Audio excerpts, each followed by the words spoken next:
그러다가 이 애플워치에 마이크로 LED라는 새로운 거를 넣으려고 지금 한다라고 보는데, 이 마이크로 LED가 이제 궁극적인 디스플레이다라고 보는 게 OLED의 그런 설계 장점과 LCD의 강점을 다 가져온 게 되겠습니다. 어떤 거냐? 네, 여러분 반갑습니다. 안달공학 에러입니다. 애플이 애플워치에 넣으려고 계속 추진해온 마이크로 LED.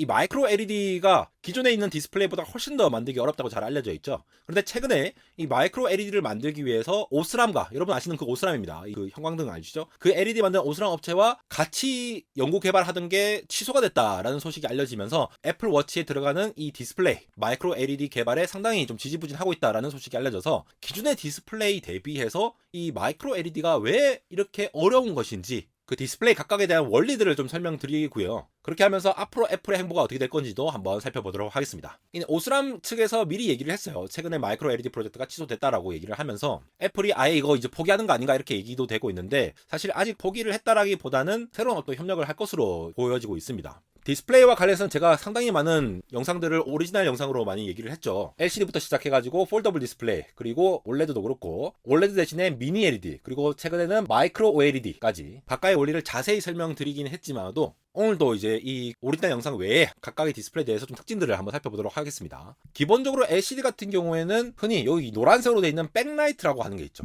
뒤에서 불을 쫙 다 밝혀주고 있어요. 기본적으로 막 다 밝혀준 다음에 이 폴러라이저가 이렇게 두 개 있죠. 이렇게 폴러라이저 이 사이에 리퀴드 크리스탈이라고 하는 흔히 우리가 액정이라고 부르는 그런 액정들의 전류를 통했다 안 통했다 하면서 얘네들이 빛을 얼마나 통과할 건지 말 건지를 각 픽셀의 위치마다 조정을 해줍니다. 그러니까 빛은 기본적으로 이 백라이트에서 전부 다 픽셀마다 다 전달되고 있는데, 이 액정이라는 것들이 왔다 갔다 움직이면서 빛을 많이 통과해야 돼, 적게 통과해야 돼, 이런 거를 결정해 주면서 빨초파가 얼마나 통과되냐에 따라서 각각 픽셀마다 얼마나 나오는지를 결정되게 되겠죠. 이렇게 되니까 액정이 움직이는 시간도 있고 하니까 이게 반응 속도가 예전에 CRT에 대비해서 좀 느리다, 이런 얘기도 있었고요. 반면에 OLED, OLED 같은 경우에는 백라이트가 없어. 흔히 우리가 이제 LCD 대비해서 자체 발광이라고 얘기를 하잖아요. 이 백라이트 자체가 나온 다음에 액정으로 걸러진 다음에 이 컬러 필터를 통해서 통과해서 하는 방식이 아니라, 빨초파 각각이 이렇게 발광을 하는 유기물 자체가 발광을 한다는 의미예요. 그러니까 애초에 백라이트도 없고, 그러니까 백라이트가 없으니까 훨씬 더 얇아질 수가 있겠죠. 그래서 이번에 5월로 연기된 애플의 OLED를 탑재한 아이패드 같은 경우에는 기존에 있는 미니 LED가 결국 LCD니까 LCD 기반보다는 좀 더 얇아질 거라는 관측이 가능하다는 겁니다. 백라이트가 없이 자체 발광하는 이런 얇은 유기물 층으로 구성되어 있고, 이 유기물의 전류를 얼마나 됐냐에 따라서 이제 발광하는 정도가 달라지니까 RGB가 섞여서 나온다는 거죠. 그러니까 LCD 대비해서 LCD는 이렇게 액정으로 걸러서 사용하고, 까만색을 표현하려면은 이 빛이 다 밝혀져 있으면 이걸 완전히 깜깜하게 막아야 되는데, 이게 약간 빛샘도 있고 하니까 완벽한 까만색을 구현하기가 힘들어요. 근데 OLED 같은 경우에는 요걸 다 꺼버리면 되니까, 그냥 꺼버리면 까만색이야. 그렇게 되니까 빛 반사 부분의 폴러라이저, 요 평광 부분만 잘 커버를 하면은 진짜 완벽한 까만색을 비출 수 있으니까, 우리가 흔히 명암비라고 하죠. 가장 어두운 부분과 가장 밝은 부분의 대비가 확실한 부분이 OLED다. 그래서 당장의 LCD와 OLED를 보면은 이렇게 이 명암비에 따라서 이게 약간 뿌연 부분과 확실히 구분되는 이러한 부분으로 나와 있어서 OLED가 더 낫다라고 얘기를 하는 부분이 되겠습니다. 근데 우리나라 업체들 같은 경우는 이제 LCD 사업을 접었죠. 다 접고 다 중국 업체들이 만들고 있고, OLED는 우리나라 업체들이 주로 만들고 중국의 BOE라고 다 따라잡고 있는데, 이 OLED가 그만큼 이 하나하나의 유기물들을 이제 증착하는 과정이라는 그 반도체 제조 공정과 비슷해요. 여러 가지 이 단계 생산 라인마다 증착이라는 공정을 통해서 하는데, 이러한 것들의 노하우가 굉장히 많이 필요하기 때문에 이러한 것들이 쉽게 중국이 진입을 하지 못하는 부분들이 있고요. 근데 많이 따라왔습니다. 자세한 내용들은 안달공학 오리지널 영상 앞서 보여드린 이러한 영상들을 각각을 좀 살펴봐 주시면 좋을 것 같습니다.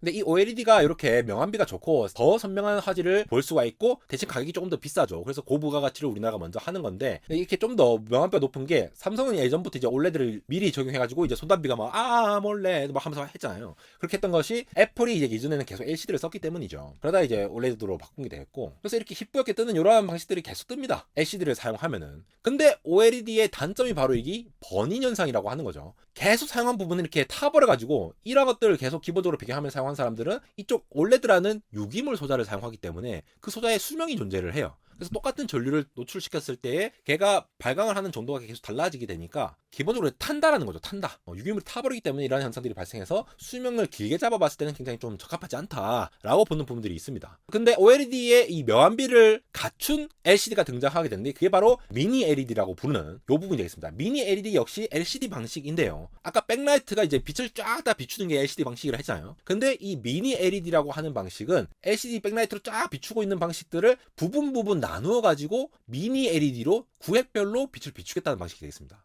그럼 부분적으로라도 까만 부분이 있으면은 확실히 까맣게 비출 수 있는 부분들이 있겠죠. 그러니까 이 미니 LED는 번인도 벗어나면서 충분히 명암비를 살렸다라는 평가를 받고 있는데 이것도 역시 문제가 되는 것이 블루밍 현상이라고 어떤 특정 부분에 지금 보이십니까? 특정 부분에 이렇게 이 겉부분에 허옇게 뜨는 현상이 발생하죠. 이게 어쩔 수가 없는 거예요. 작은 부분을 밝게 하다 보니까 그 전에 있는 백라이트는 다 밝혀야 되기 때문에 촘촘하게 미니 LED를 박지 않는 이상은 이런 블루밍 현상이 발생할 수밖에 없다라는 부분들이 있다라는 것이 되겠죠. 그러다 이 애플워치에 마이크로 LED라는 새로운 거를 넣으려고 지금 한다라고 보는데 이 마이크로 LED가 이제 궁극적인 디스플레이다라고 보는 게 OLED의 그런 설계 장점과 LCD의 강점을 다 가져온 게 되겠습니다. 어떤 거냐? 사실 지금도 마이크로 LED 방식의 어떠한 디스플레이가 지금 팔고 있죠. 이건 삼성의 더월이라는 건데 이건 엄청 큰 거를 구성을 한 거예요.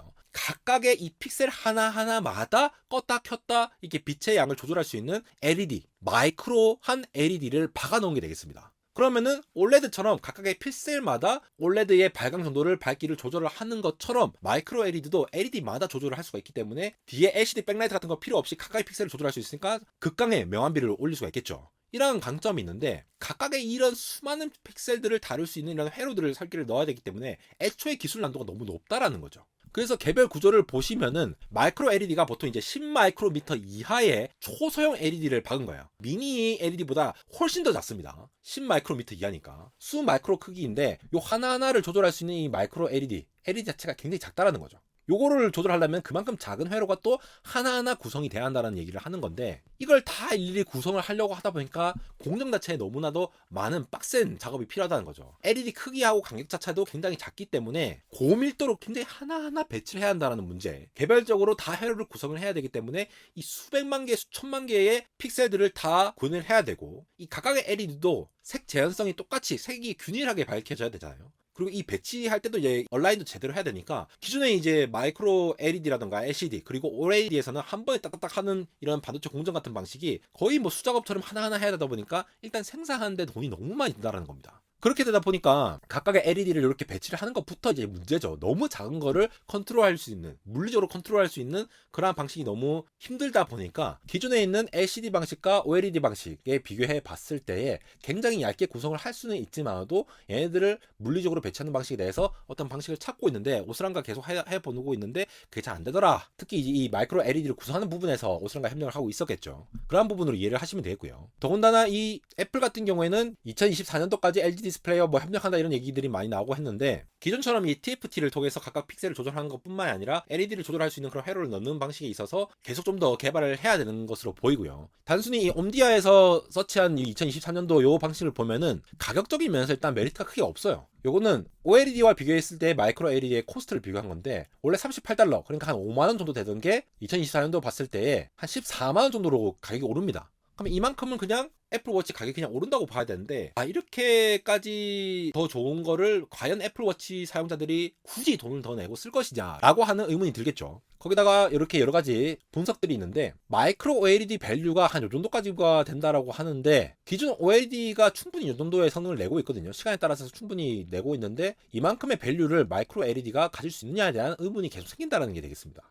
더군다나 애플은 예전부터 럭스뷰라는 기업을 인수를 시작해가지고 10년 넘게 마이크로 LED 디스플레이에 상당히 공을 계속 들이고 있어요. 그래서 계속해서 이렇게 투자를 하고 있는 상황이 되겠는데 스마트폰이나 스마트워치, 태블릿에 이렇게 침투를 할 수 있는 시장들이 이렇게 존재한다고 봤을 때에 실제로 마이크로 LED가 침투를 할 수 있는 부분에 대해서 봤을 때 얼마나 경제성이 있느냐에 대해서 약간 좀 의문이 있을 수 있다. 물론 2027년도 이후 28일 이렇게 해서 급격하게 올라갔는데 이때도 시장을 봐야겠죠. 어쨌든 현재로서는 애플이 굉장히 난항을 겪고 있는데 얼마나 더 힘든 건지 그리고 애플이 최근에는 뭐 애플카도 이제 철회를 하고 여러 가지 소송도 걸리고 여러 가지 문제들이 많죠. 그래서 앞으로의 팀쿡의 행보 그리고 애플의 행보에 대해서 좀 더 살펴볼 필요가 있을 것 같아서 여러 가지 디스플레이 원리들을 정리하면서 마이크로 LED의 원리에 대해서 설명을 해보았습니다. 이렇게 애플워치에 들어가는 마이크로 LED의 난항이 겪고 어려워지고 있다는 소식을 전달드리면서 이걸 핑계로 디스플레이 원리를 다양하게 소개해드리고 있는 안달공학 에러였습니다.